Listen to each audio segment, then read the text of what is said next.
अस्सलाम वालेकुम नाज़रीन, मां आहियां शुएब अली उमरानी ऐं तव्हां ॾिसी रहिया आहियो BR टाइम न्यूज़। सभ खां पहिरियां शामिल कंदासीं हीअ रिपोर्ट।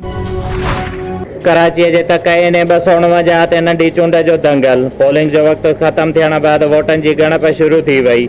नून लीग जे मुफ्ताह इस्माइल, PTI जे अमजद आफरीदी ऐं पीपल्स पार्टीअ जे कादिर मंदो खेल में मुक़ाबिलो। PSP सरबराह मुस्तफ़ा कमाल ऐं MQM पाकिस्तान हाफ़िज़ मुरसलीन बि मैदान में लथल। चूंड अमल दौरान सिक्योरिटीअ जा सख़्त इंतज़ाम। PTI MN फैसल वावड़ा जे मुस्तफ़े थियण बैदि सीट ख़ाली थी हुई। कराचीअ जे तकए ने 249 ते नंढी चूंड जो दंगल। 50 पोलिंग स्टेशन जे गैर सरकारी नतीजनि में नून लीग मुफ्ताह इस्माइल खे सरसी हासिल। पीपल्स पार्टीअ जो कादिर मंदो खेल 2 नंबर ते, TLP जो उम्मीदवार 3 नंबर ते मौजूद।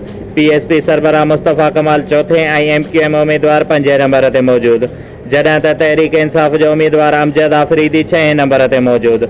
वोटर्स जो टर्न आउट बि तमामु घटि रहियो। इलेक्शन कमीशन इन 249 ते पोलिंग जो वक़्तु वधाइण वारी नून लीग जे मुफ्ताह इस्माइल जी दरख़्वास्त रद्द करे छॾी हुई। नंढी चूंड दौरान PTI MPS जे तक में मौजूदगीअ जो नोटिस वठंदे खेनि नेकाली ॾियण जो बि हुकुम ॾिनो हुयो। मुल्क में कोरोना ते ज़ाब्तो न आयो, वायरस विघे 151 मरीज़नि दम ॾिनो।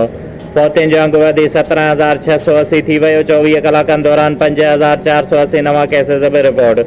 NCOC मूजिबि 24 कलाकनि दौरान 57,013 टेस्टूं कयूं वयूं। मुस्बत केसिस जी शरह 9.5% खां वधीक रही। NCOC ईद लाइ गाइडलाइन जारी करे छॾी। ईद जूं मोकलूं 10 खां 15 मई ताईं थींदियूं।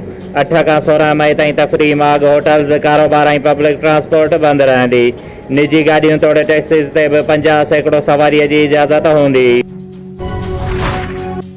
शाहपुर चाकर विच शहर मां साधन कपड़नि में मुलविस पुलिस एहलकार स्कूल जे ॿाहिरां शागिर्दनि खे खणण लाइ बीठल चिंचीअ वारे आशिक़ हुसैन झुलण रिटायर्ड फ़ौजीअ खे उहो चई घीलींदा मारकुटा कंदा थाणे ते बि खणी विया त साहिब जी कार पई अचे त हिन चिंची पर न कई।